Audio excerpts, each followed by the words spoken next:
Good morning, everyone. I hope you enjoyed your Easter break. Welcome back. My name is Javilla Kropheite. I will be your moderator this morning. I am delighted to welcome you to yet another Clusters talk.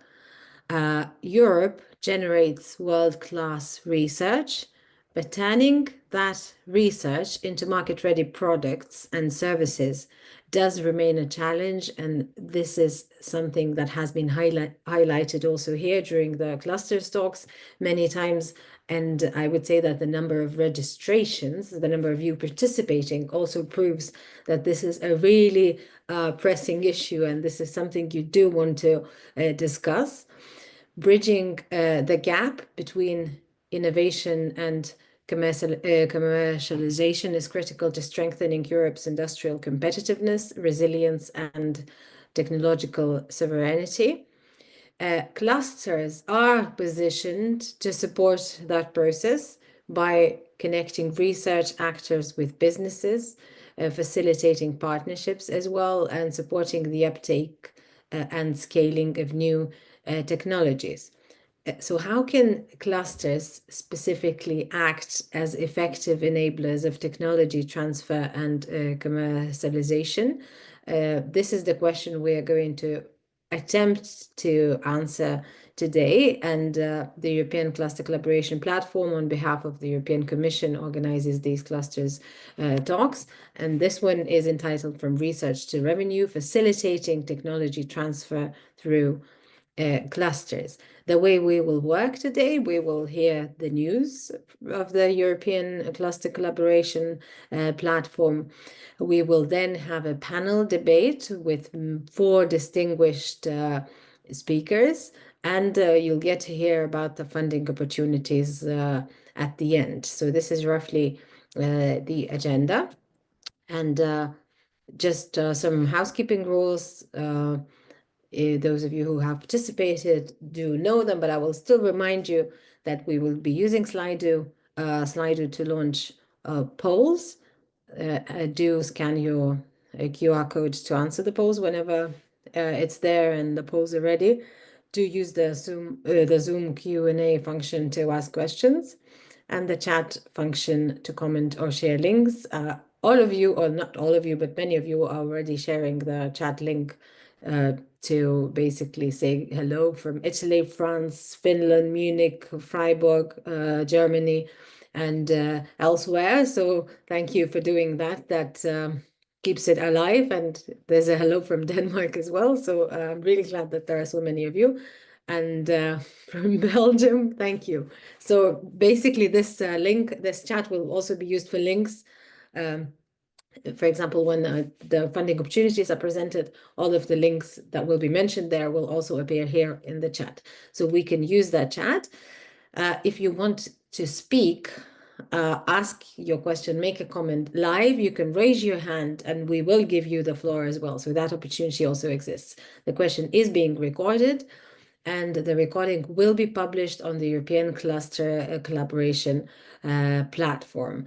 Hello from Northern Finland, hello from Czech Republic, from Croatia, Bucharest, Spain, Portugal, and everywhere else. So thank you so much for that. This is the tech tips for now. These are the housekeeping rules that I'm sure you remember. If you have participated in the cluster talks. And now this is the moment when we will hear some news from the European Cluster Collaboration Platform. And it is my great honor and pleasure to present Nina Hoffman, who will tell us more. Hello, Many Nina. thanks. Over to you. Many thanks, Javilla, and good morning to everyone. Before we get started and dive into the topic of today, just to share a few updates.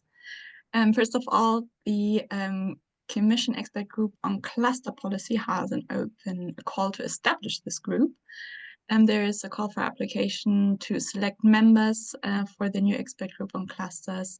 They can be from public authorities, from member states, other EU or international bodies that are public entities, stakeholder organizations that are active in cluster policy, experts or practitioners that are representing a common interest, or renowned researchers in clusters, competitiveness, and innovation.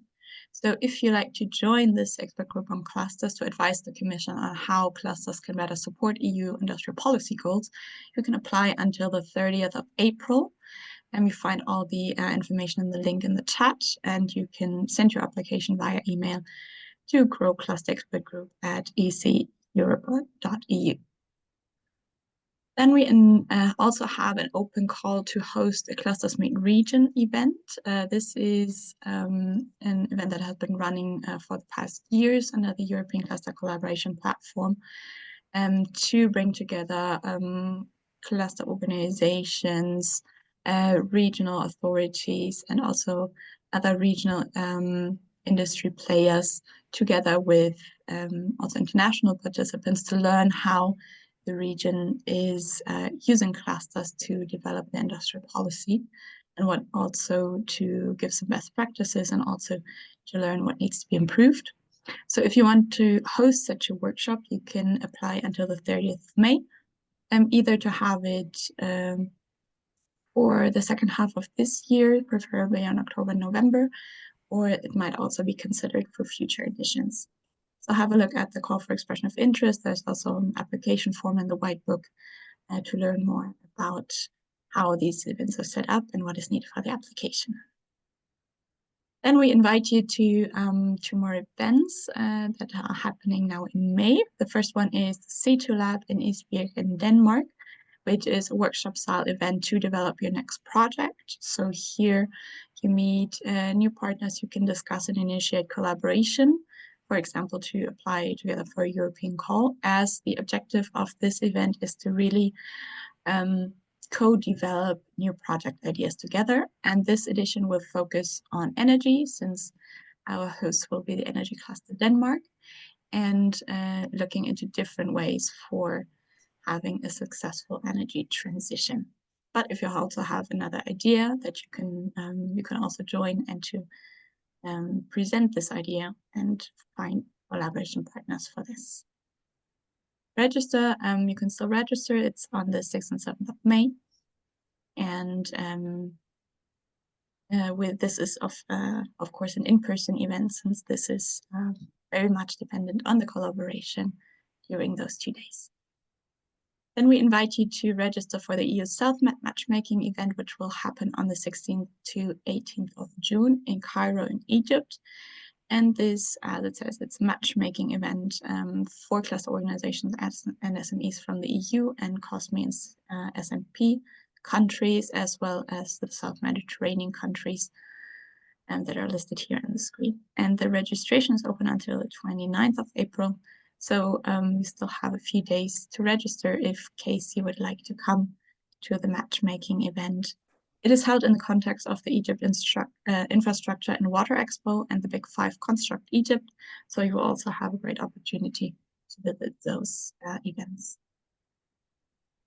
There are more events happening, as you can see, also from this map, and the dates that you see on the screen, all published on the ECCP. So have a look. We are visiting many countries with different opportunities, either as a Clusters Meet Regions, as a matchmaking, or a C2 Lab. So we invite you to look at these events and register for the ones that are of interest to you. And a last note, since today we're also talking about entrepreneurship, the Erasmus for Young Entrepreneurs program now integrates the UK, US, Canada, and Singapore. There are over 13,000 exchanges that are already completed under this program, and more than 26,000 entrepreneurs involved until today. So it's a very successful program. And if, in case you know people or you yourself are an entrepreneur and this might be of interest to you, especially in regards to these countries, and have a look at the more info to learn about the extension of this program. And with that, I hand it over back to you, Civile, so that we can move to the next part. Yes, thank you very much. So many events, but don't worry if you missed any messages. They're all in the chat. You can follow all of the links, click on the links and find out, be it next ECCP events. Funding opportunities will come later, but basically very, very many opportunities happening in your countries and online and in Brussels. So thank you for that, Nina. We will move to the next part, and this is where I would kindly ask you to either scan the code with your phones now or also go to slido.com and use the hashtag that you can see, tech transfer.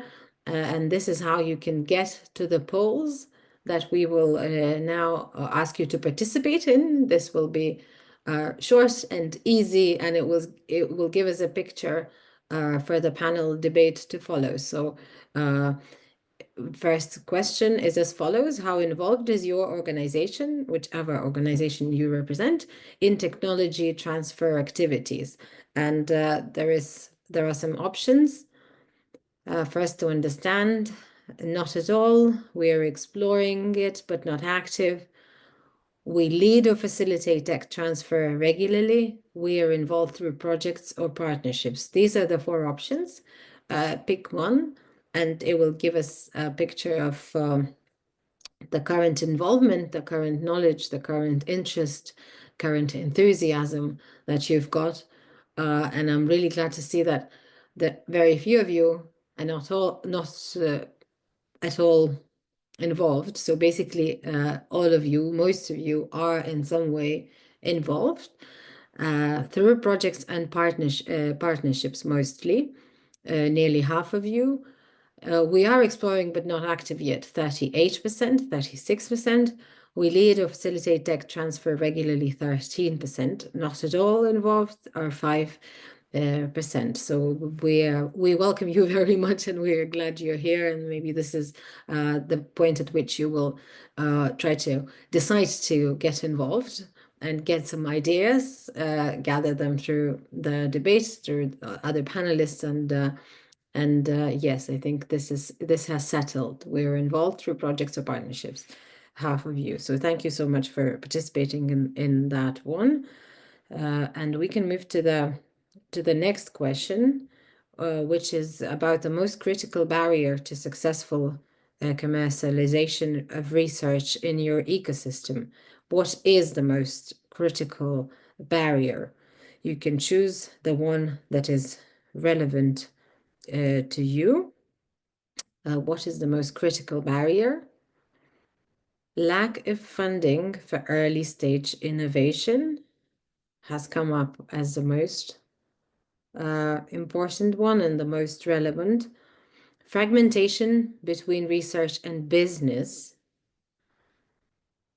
is now the most popular option, with lack of funding being the second one. Insufficient SME engagement, 13% of you have chosen that one.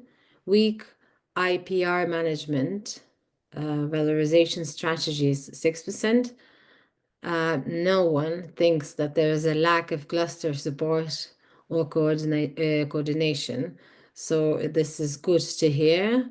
I assume this means that there is enough of cluster support, or maybe you just don't consider it important at all. We will be able to discuss that later, but if we talk about the most critical barrier, half of you, and this is the biggest figure, thinks that this is fragmentation between research and business. Thank you very much. I'm going to note that down. Fragmentation between research and business.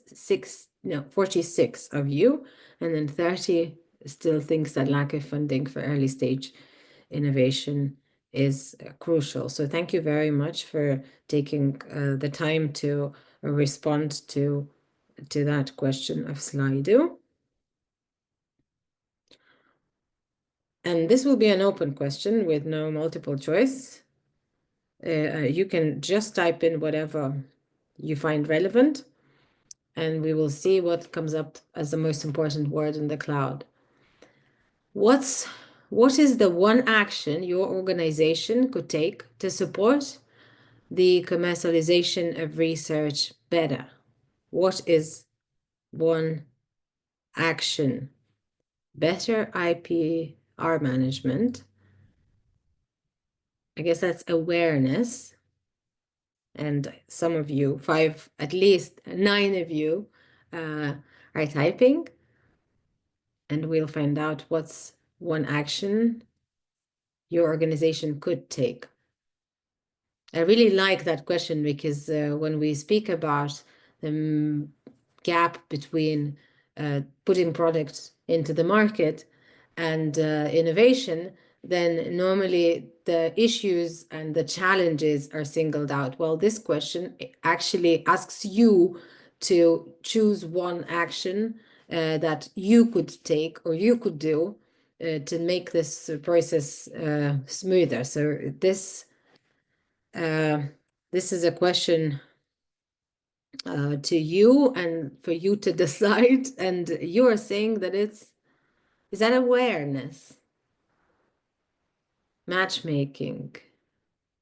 There are many, many options.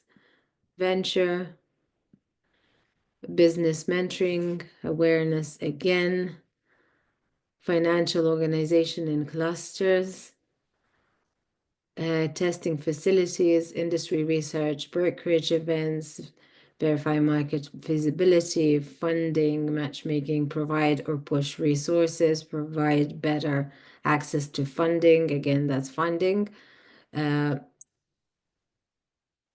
Partner, innovation and cooperation, support the ecosystem, business mentoring, increase visibility of research towards industries, industry connection, R&D dissemination, venture capital engagement, proposal, so many ideas, but the most common ones, the ones that you have chosen most of the times, are better IPR management, matchmaking, and awareness.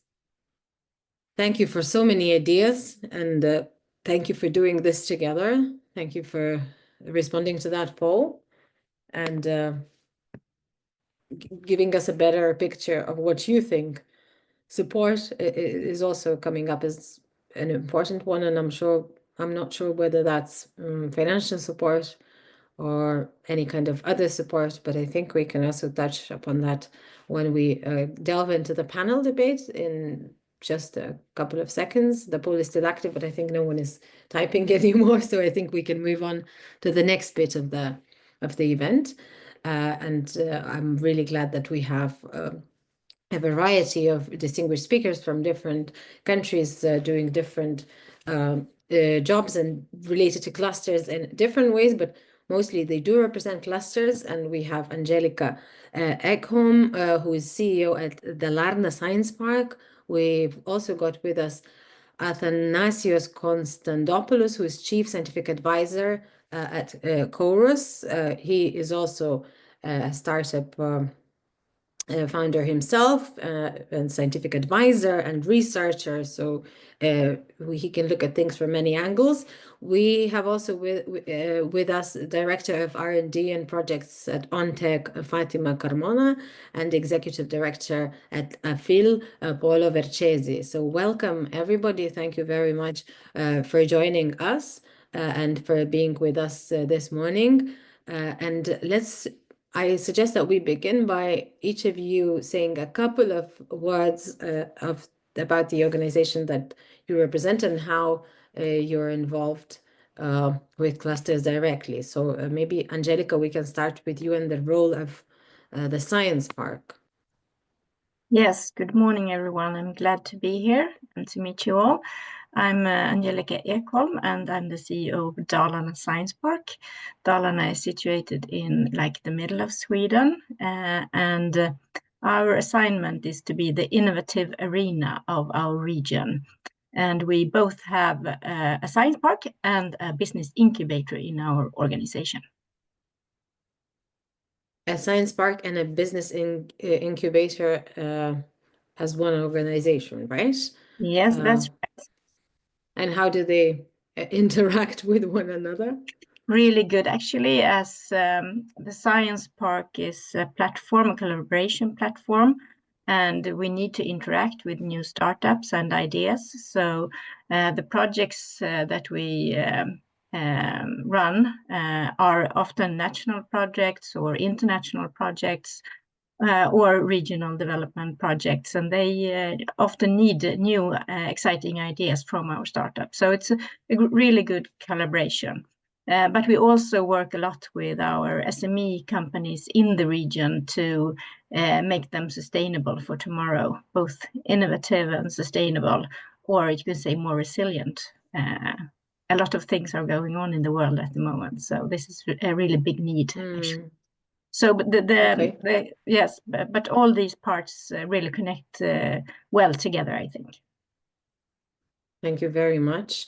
Athanasios, let's move to you. And I've already presented very briefly that you're both researcher, scientific advisor, and founder of a startup. But what is the Chorus organization that you represent? Is that the startup? Chorus is a cluster of several small companies with activities in the areas of sustainable energy and circular economy. And the basic idea is to try to work together in identifying common projects and areas that are not obvious, from that there would be collaborations, try to assist our members in identifying new areas and maintain their competitiveness or open new markets for their products. So when you say that the goal is to identify the not so obvious, what is the latest finding that you could share with us? That what is not obvious is that for a long time we have this classification between raw materials and waste, but actually waste can be raw materials for another process. So sometimes one has to educate and look deeper into rejects and other available, material streams that could be valorized and used in other applications, maybe very different from what you have in mind originally. Okay, so raw materials and waste, but with an energy there. But keeping in mind that the energy component is very important. Sustainable energy has to be applied or be involved in the process. Thank you so much for that opening introduction. Fatima, what about you? Thank you very much for the invitation. Tech Innovation is the biggest ICT cluster in the south of Spain. We are located in Granada, Andalusia, but we are recognized by the Spanish Ministry of Industry as a national cluster. So our main field is ICT. We implement different technologies. We have around 750 members between small and medium-sized companies, universities, research centers, and other different associations. So we are very active in the field of projects, research and development projects, national, also at European level. Thank you very much, Paolo. I think we've got you left, and we hope that you will give us a short introduction of what your cluster is. Thank you. Glad to be with you and so happy to see so many people from so many countries. Good morning from a sunny day in Milan. I feel it's one of the 9 technology clusters created by Lombardy regional government to support the innovation in the industrial world. We are 150 members and 100 are enterprises and the other parts organization from research and association. Our main focus is the manufacturing system and an efficient and sustainable manufacturing. So we are quite transversal, horizontal, because we don't care if our members manufacture plastics or metals or agri-food packaging. We are concentrated on production line that can enable this manufacturing to be efficient and sustainable. We host in 2024 31st Italian events of the cluster region in Milan. We are a part of the S3 cooperation of intents, and also we are part of the Vanguard initiative. So the practice on S3 and on networking in Europe is our daily manage. Thank you very much for these introductions. I will remind everybody that they can at any point send their questions and participate as well, raise hands and make comments and take the floor.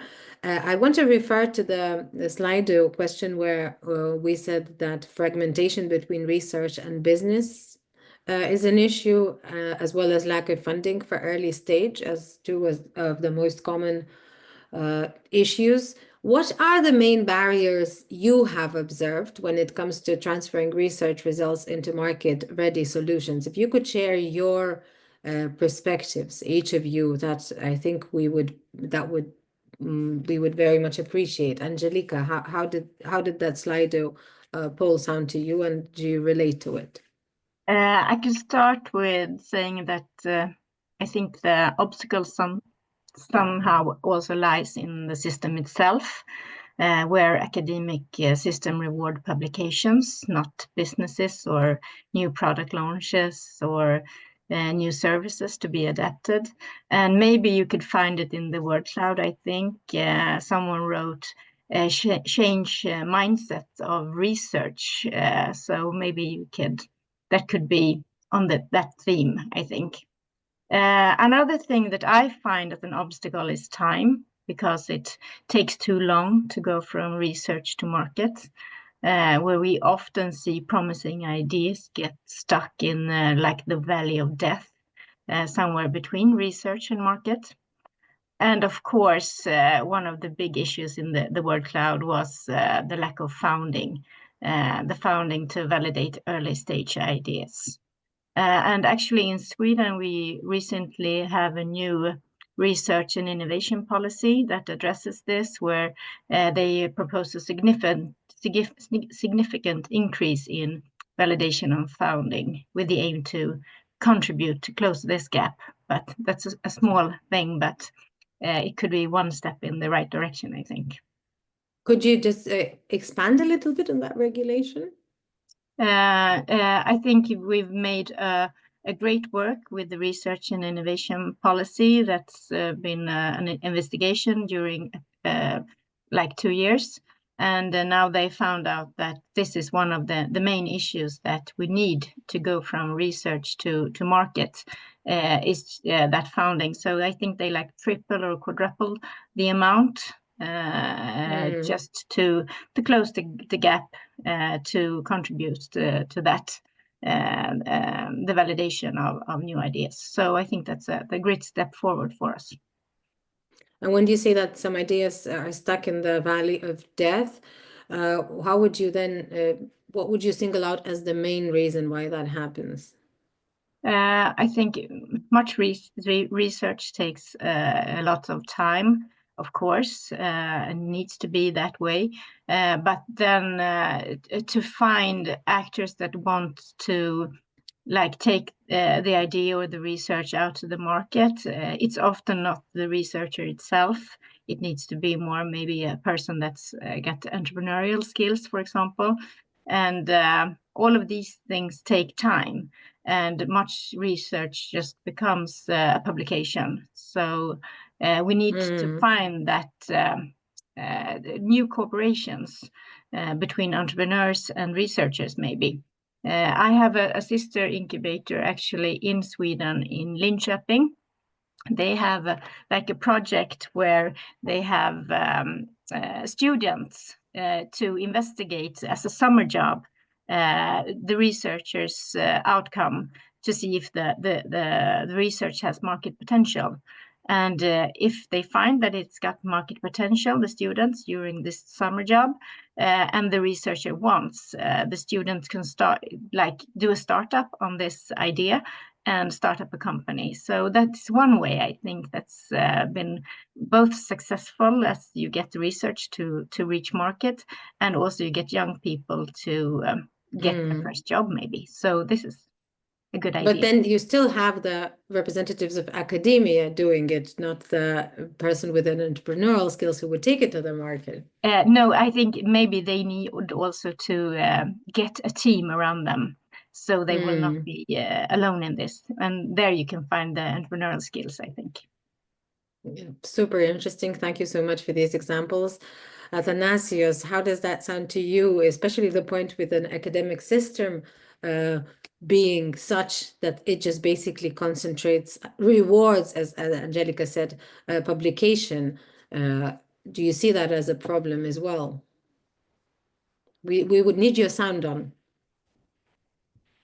And from now on, I think you can switch your sound on. And since we are in a debate, I think it can just stay on. Yes, now I think it's on. I think I have a little bit different opinion on that, because we are talking about two different words that are absolutely necessary. You need to have academic results that are excellent, publishable in good journals, high profile journals. And out of these results, usually, at least from our experience, the process has been that there is engagement of industry early on. So I think one of the biggest problems that exists in carrying further this transition is, on the one hand, lack of engagement of industry early on, and the second, some kind of misconception that exists mainly in the research community about, maybe we could say there is a limited market inside. There is sometimes lack of understanding of what are the market demands. There is so much time that this so-called proof of concept is stressed out, while the industry is interested in proof of value. So you need to really work backwards. You have to engage early on with strategic industrial partners or advisors that will help you guide and identify what is the market gap, what you need to make with the proper cost and the proper performance, and taking into account what are other hurdles, for example, regulatory hurdles that exist in the case of energy, environmental, or even medical applications, and then work out the resources. Unfortunately, too much of this process has been dominated by IT-based developments, which do not require so many resources. But if you are into deep tech and you need to develop, energy solutions, environmental solutions, you need to spend serious amount of money for prototyping, for building, for making scalable products. And this is what maybe traps you into this valley of death that was mentioned before. That is why there is a very important need for, I would say, democratized testing facilities or access into prototyping facilities. And most of the time, this is best done by engaging in close collaboration with some strategic industrial partner, also observing that they have a very different time cycle, that they operate than in the academic environment. But overall, I think the key to success here is to be open and to be able to listen to the customer, which in this case is the industry. And But yes. When you say that we have to involve them really early, engage early on with strategic partners, so like how would we define very specifically how early, when, at which point? I can give you an example, personal example. If you are active in an area, and then let's say, I take the example of a battery research, and imagine that you are publishing in battery research, and you have some new electrodes or some new configuration that has a certain performance. What you do is you actually need to knock on the door of every potential collaborator, I mean, in the industry, and try to make your case. How you do this? You have a much better chance of doing it if you have a well-respected peer publication that you have published. It goes without saying that you don't publish without having protected your results with patents and so on. But it is, you know, the sooner the better, it is my opinion.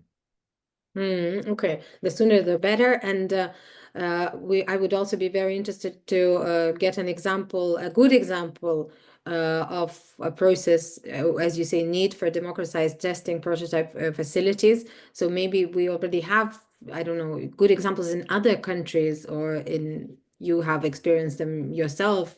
Is it working already in one way or another? I think there are two ways to go about it. One is the centralized example, which is, you know, by government funding and other funding, you know, you have clusters offering common testing facilities and so on. The other is a completely, you know, open market based example. There are several companies that offer manufacturing capability and prototype capabilities over the network. You send your drawing, and they are able to provide to you, you know, appropriate quotations. So I think it works both ways, but we need more of it, and in more diverse, let's say, areas of manufacturing and construction. And this is an ongoing process that has to happen. Okay, thank you very much. I can also see that in the chat, some people are commenting on some of the comments that you have been making. For example, Beatriz, I think, agrees very much with Angelica, who said that one barrier we have identified is that researchers' aim is mainly the number of publications, and therefore they do not care about research in the areas that are not successful in the market. Let's move to Fatima and see what she thinks. Yes, thank you very much. I think that it's very important the mutual benefit, the collaboration between academia and small and medium-sized companies. In OnTech, for instance, we implement a specific model in the research and development project in which we create consortium to apply in different projects composed by small and medium-sized companies, focus the majority in ICT, in technology. Also, we incorporate universities or other research centers, and sometimes large companies as provider of technology or end users.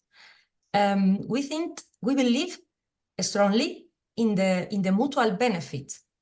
I think that the university research are vital. The university lead the major studies in their fields. So we work with the theoretical and the practical part of innovation. Also, I would like to remind that many different startups start in the universities.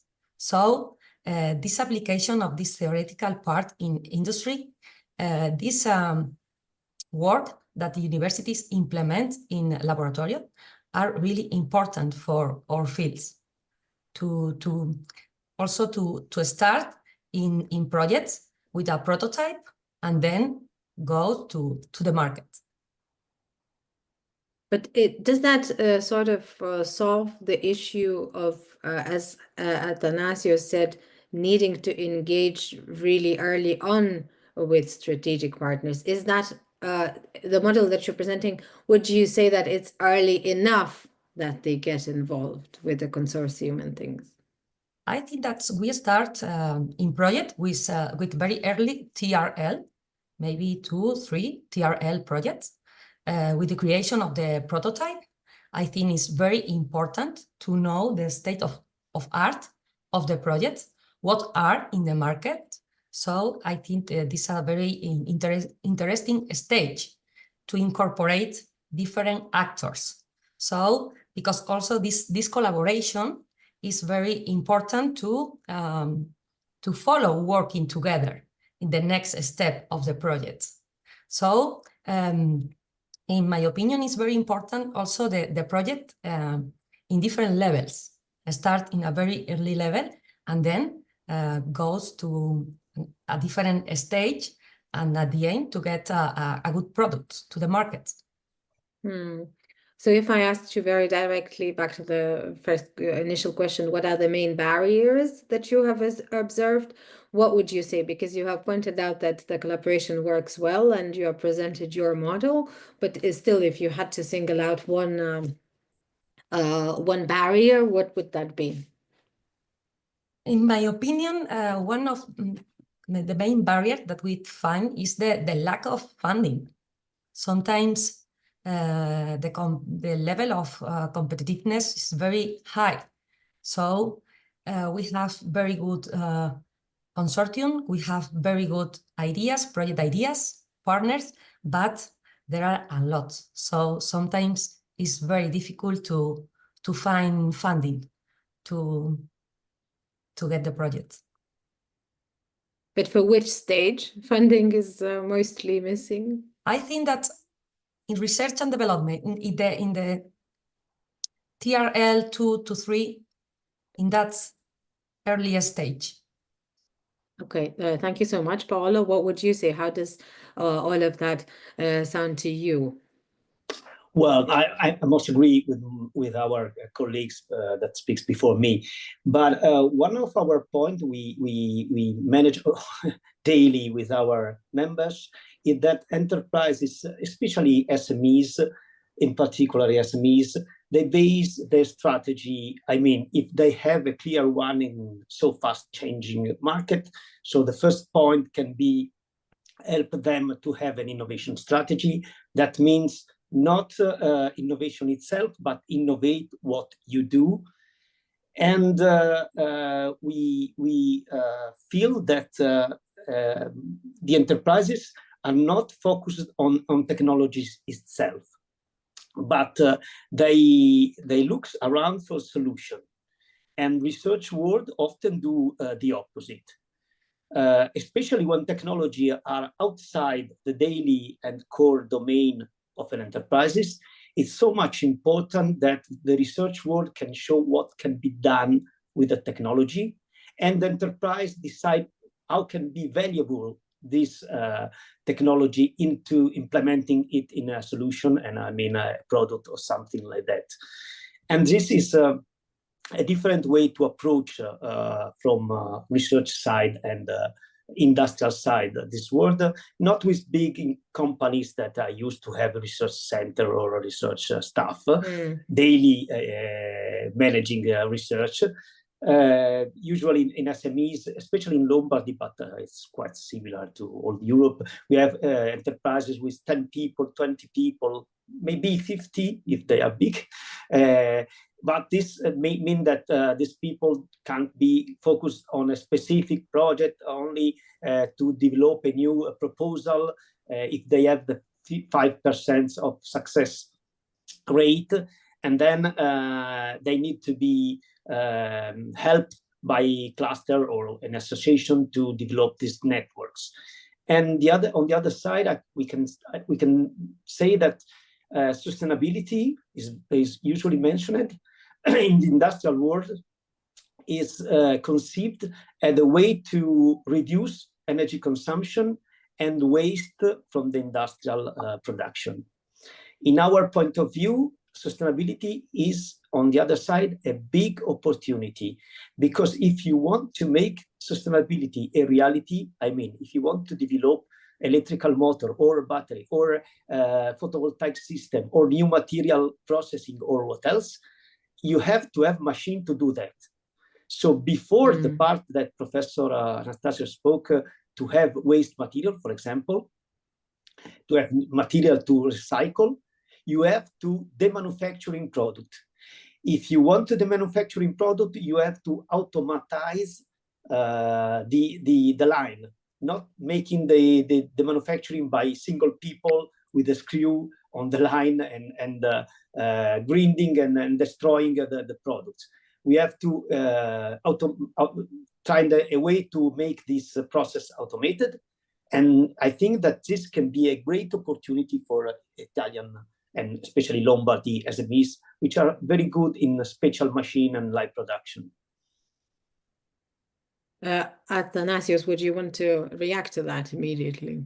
I mean, having flexible manufacturing and is a good way to prototype and advance is obvious. But on the other hand, don't underestimate the cost and time it takes for these lines. And I will point to the recent demise of the battery manufacturing in Europe, where a huge investment was done, and now this is now being abandoned. So I favor a lot reconfigurable manufacturing and flexible manufacturing solutions where you have maybe the same set of classic equipment that you are able to use in a variety of applications. And this gives me also a chance to say why we should not really push too much for over specialization towards the market in research, because research results can be applied into various applications. So we have to keep these two worlds somehow flourishing by themselves, but provide the proper bridges. And one of these bridges is what Paolo mentioned, being able to have manufacturing facilities, but facilities that are flexible and can be reconfigured and not being dedicated, let's say, to one type of application, which has also the risk that they can become obsolete, not due to technology, but due to shift in market orientations.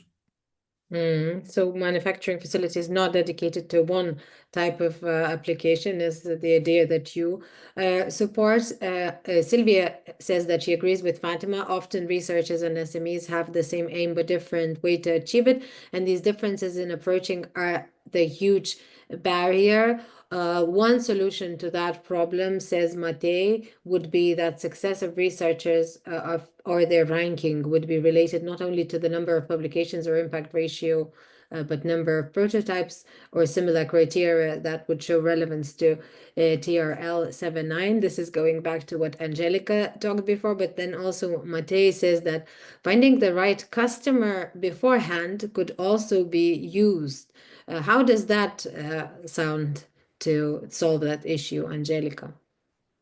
I think that could be a good idea, but also researchers often are critical of taking in maybe both industry or customers' ideas or too early, because it will guide them in their research. They want to be free in what path the research takes. So I think it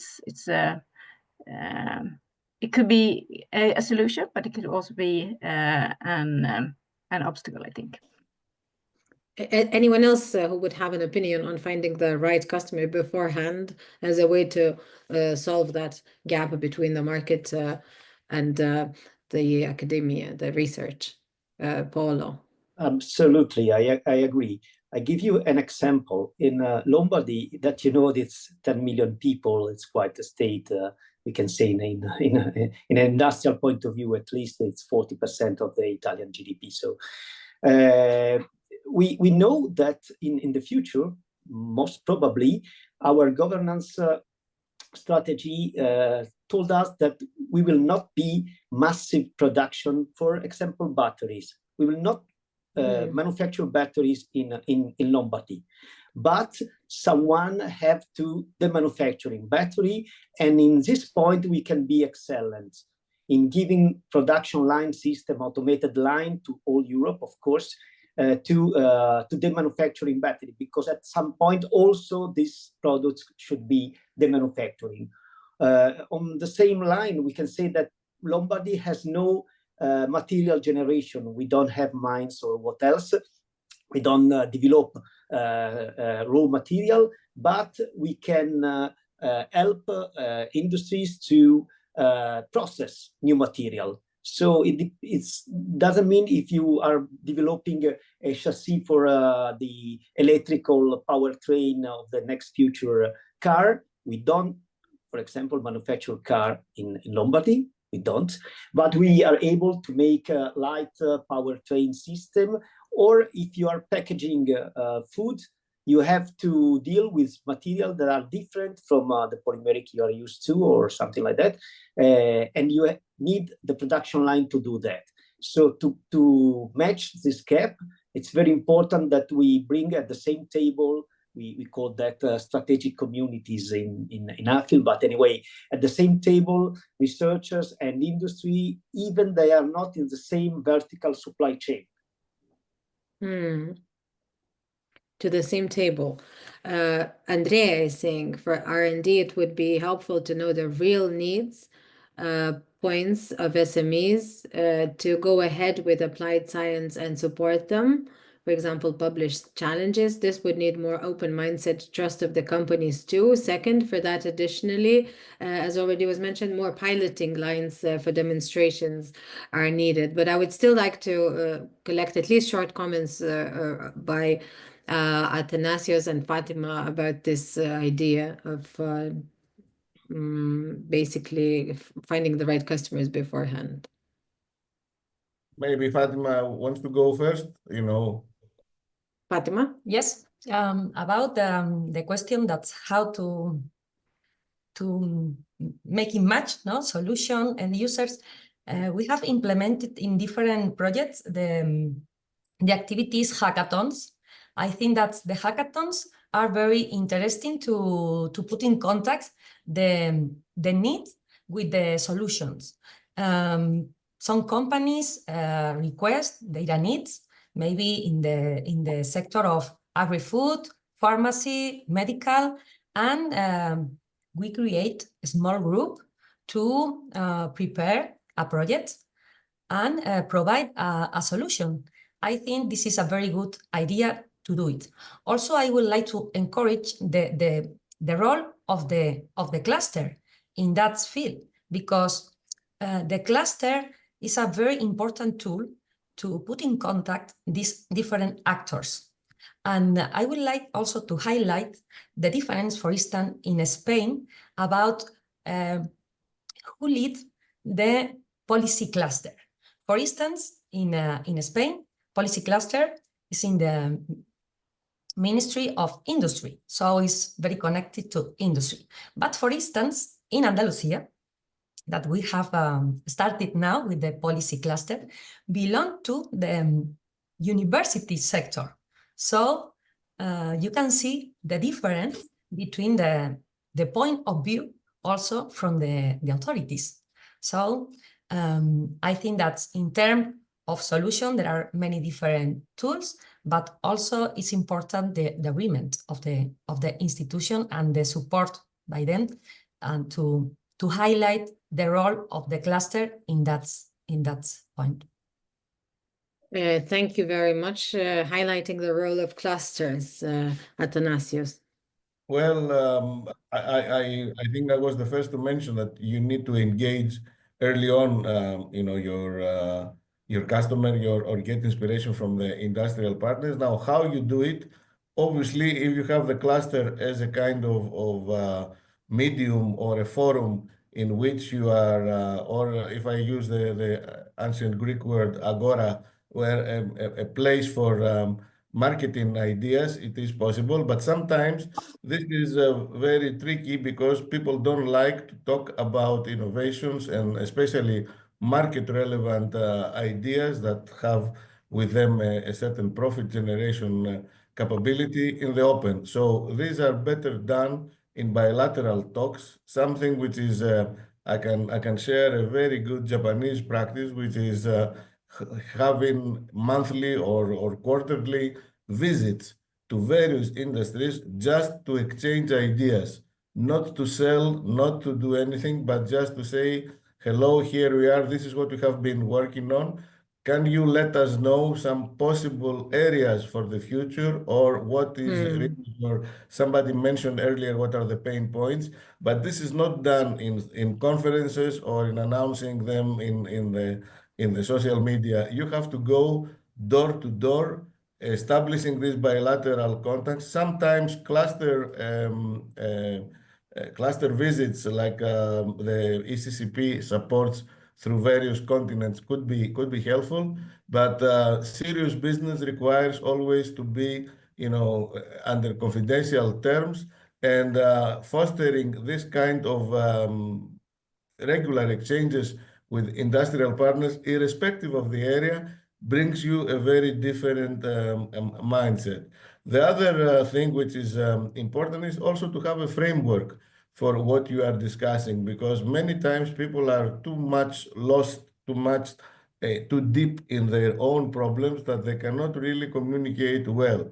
So to facilitate this, it is important to have a general framework. I find the framework of Nexus of resources, that is the interconnection and the cascading effects between raw materials, processes, uses, and so on, to be a good tool. And then you try to identify each group, each company, its actor, where does it fit in this overall idea, and then start the discussion. Sometimes you can find out completely new ways to engage and new areas just by talking with people in industry in a confidential but also open environment. Something which also is good to mention for clusters is that clusters can undertake a lot of the facilitation to establish these talks, these bilateral talks, by providing master documents for NDAs, and assist companies maybe that they don't know how to do that in a proper way. After that, it is just a matter of statistics. The more you do of it, the more chances are that you will have a good chance to identify an opportunity. Thanks. I just want to ask a brief follow-up question about the visit, because someone said that they like the visiting idea. I understand this is the Japanese example, as you say. But what about this as? Yeah, I learned it from the Japanese, because we have done it all, but I think there is no reason why we shouldn't do it. It is just you might call it like a social visit, but it's not a social visit. It is a visit to provide information and get information without really aiming at any marketing or at any customer application support. Just, open visit. Yes, but I'm just trying to say, maybe a critical voice would say, waste of resources. We have to act fast. The Draghi report has pushed us on competitiveness. We need funding is missing. Do we then also have to waste our time doing some visits that will not necessarily have a proven value? The answer is yes, because somebody else is doing it, and he is doing it, successfully. So it's not a matter. Of course, you have to stretch time. There is no doubt what you said is correct, but you need to find a way to accommodate this kind of activity, especially within your immediate ecosystem, because these are your potential customers. Thank you very much. There is a very interesting comment from Perti. I think that it also encapsulates a question which I want to address now to Angelica, because I feel like she hasn't spoken for a bit and she has many interesting ideas normally. So the question goes as follows. Especially in projects aiming at proof of concept for a new technology, the project is often followed by a valley of death. This is the concept I think you were the first one to mention. The TRL of the technology is still too low for product development.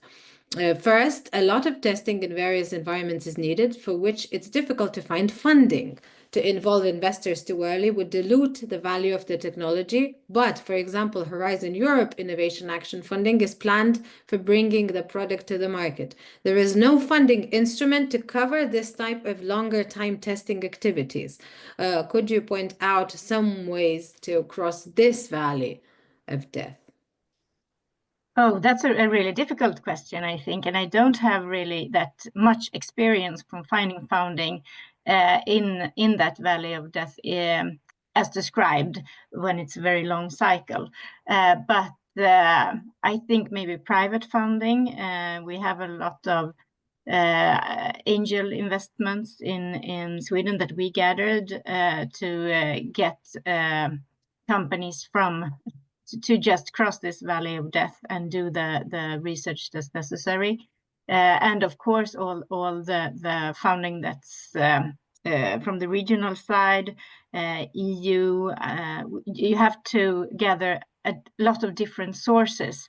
But maybe, Anastasios, maybe you have more input on this question.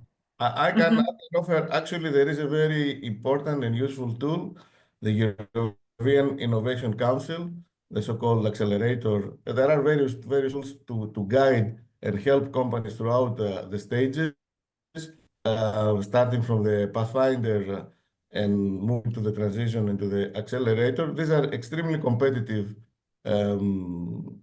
processes, but they are there, and several companies take advantage of this. So it is a matter of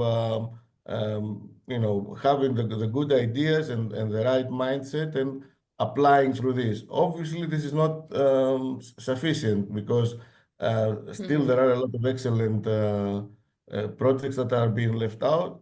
For that, I think one solution is to look elsewhere outside Europe for the funding.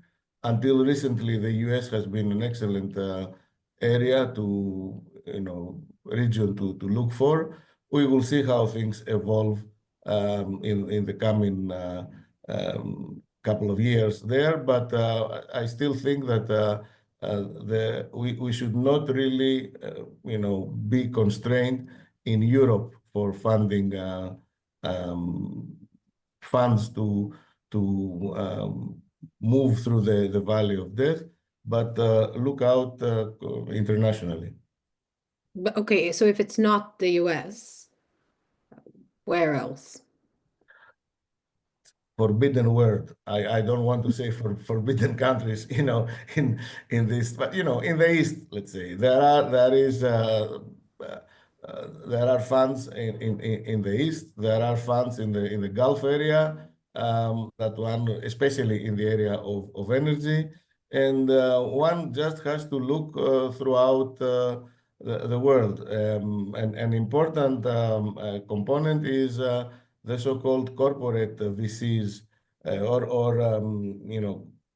are big companies that they have, manufacturing companies, other companies that they have their own VC branch that looks for innovations in the areas that they are interested. So this is not done as easily because it is not collected somewhere. It requires a lot of groundwork and a lot of searching, but it can be rewarding.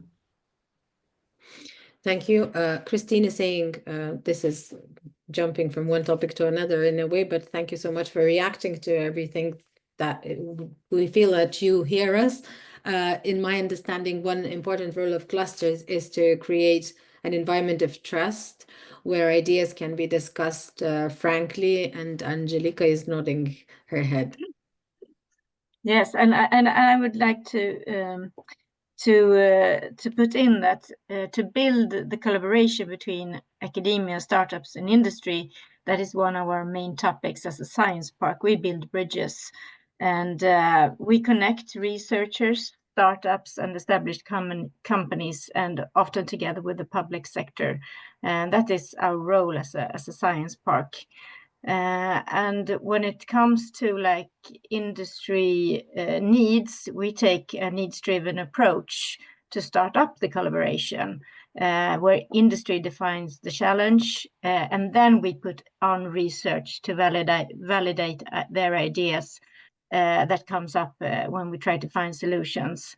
And we just facilitate the journey. For one example, we have what we call a circular industry accelerator at Dalarna Science Park, where we have big industries in our region within steel industry, pulp and paper, and the food sector, for example.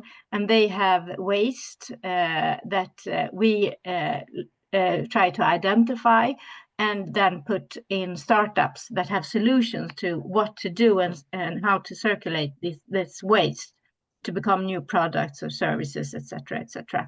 And then we put on research to like validate those ideas.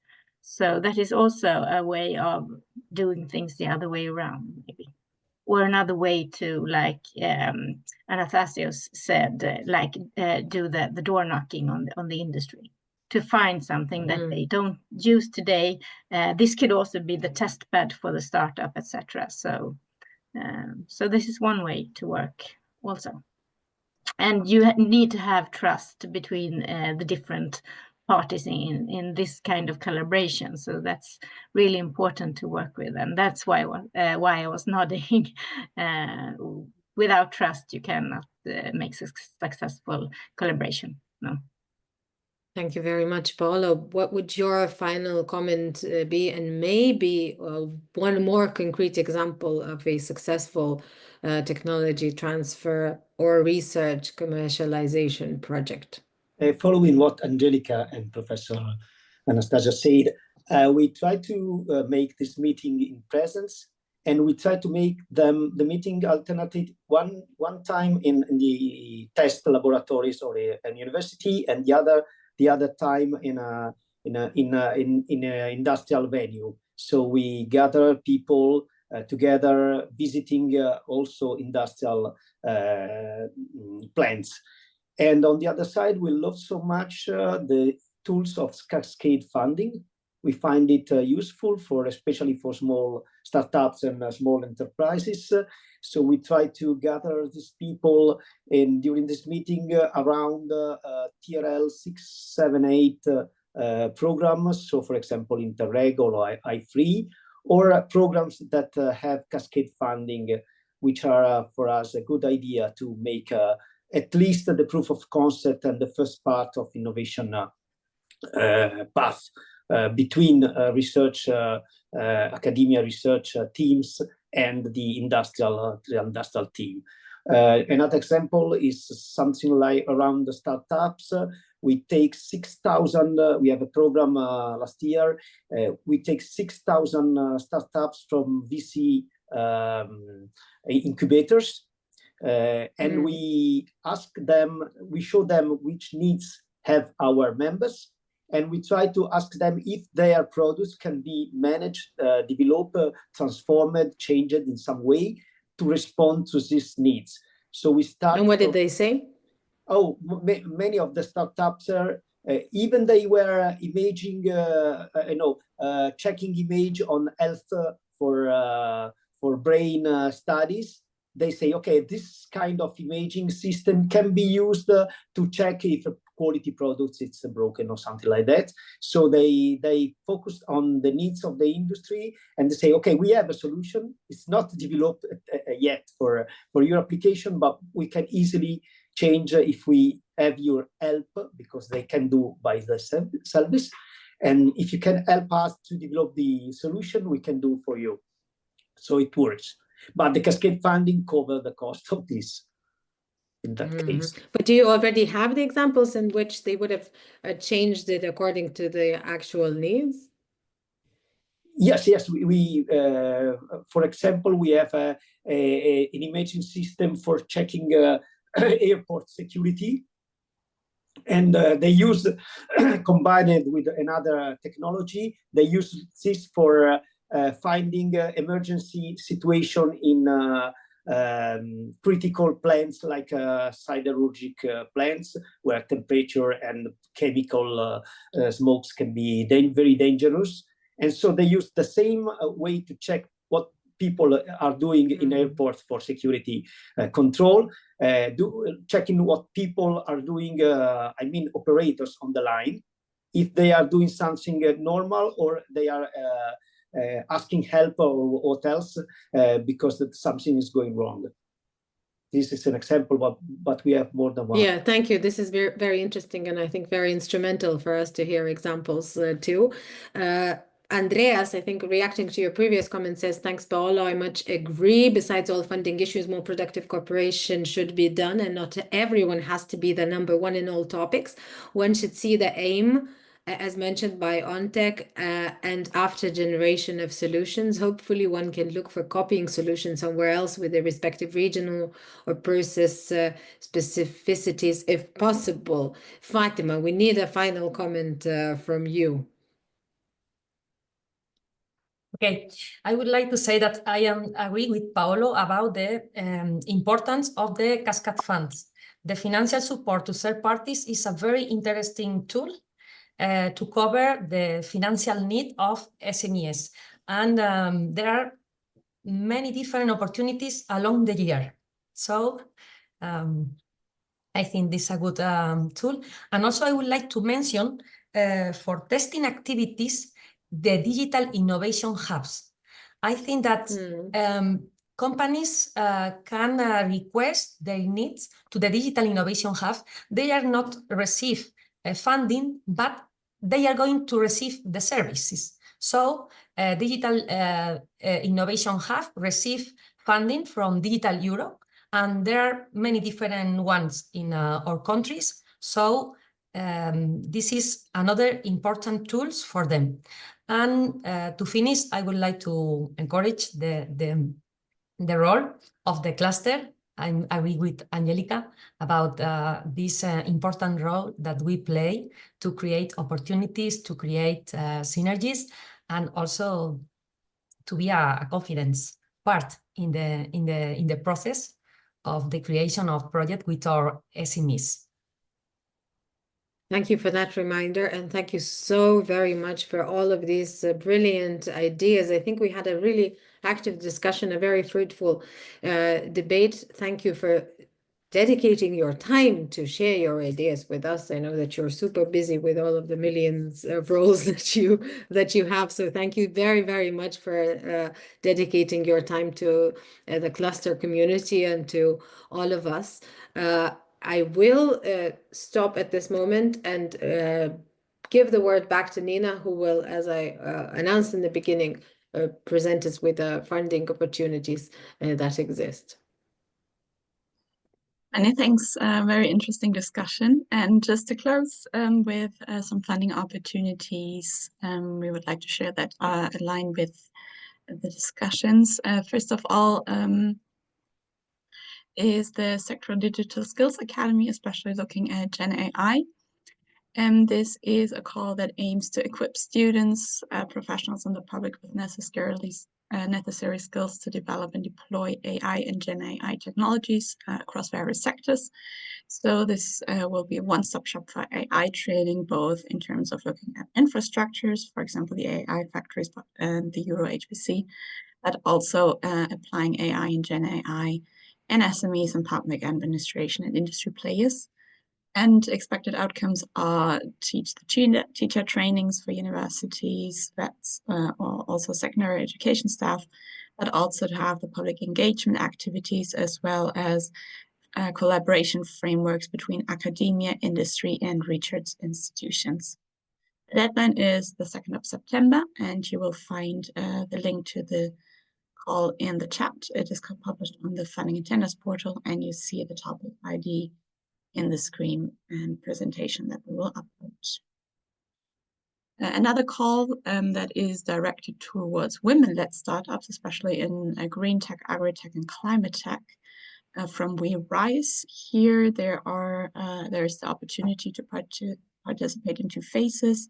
The first one for 20 startups to receive funding for networking events and to have a 3-month intensive support program, especially regarding the business strategy, and then to move to second phase for the acceleration. The deadline for this is the 14th of May. So if you have any startups, women-led startups in your networks that you know, please inform them about this opportunity. And there's a call to lead the Women Tech EU initiative, and this initiative supports early-stage women-led deep tech startups with financial and strategic support, for example, regarding the business models, but also in terms of growth and to prepare for future opportunities such as the EIC Accelerator. And there's a consortium needed to design and manage the program to launch calls to select and fund the startups, and also to organize the evaluation award process using EIC Accelerator style criteria. The call is also open until the 2nd of September, and you will find the link in the chat in case you would like to be part of the consortium to manage the Women Tech EU program. And last but not least, there's still a few opportunities from the Euro clusters. For example, the Circ in Water internationalization, where SMEs can get funding for internationalization activities to North America, looking into water solutions. And there's a call still open for experts on the CCI ecosystem, the creative and cultural industries, and training grants for SMEs for digital skills and green transition from the Ingenious Euro cluster. If you're interested, have a look at this. And with these opportunities, I give back to you, Chivila, and wish you all a happy Wednesday. Thank you, Nina. Thank you for everything. All of the links are, as always, in the chat, and I'm glad this chat is actually being used very much for all of you saying hello, and then also asking their questions, making comments, liking the ideas of speakers. So thank you for making this really interactive.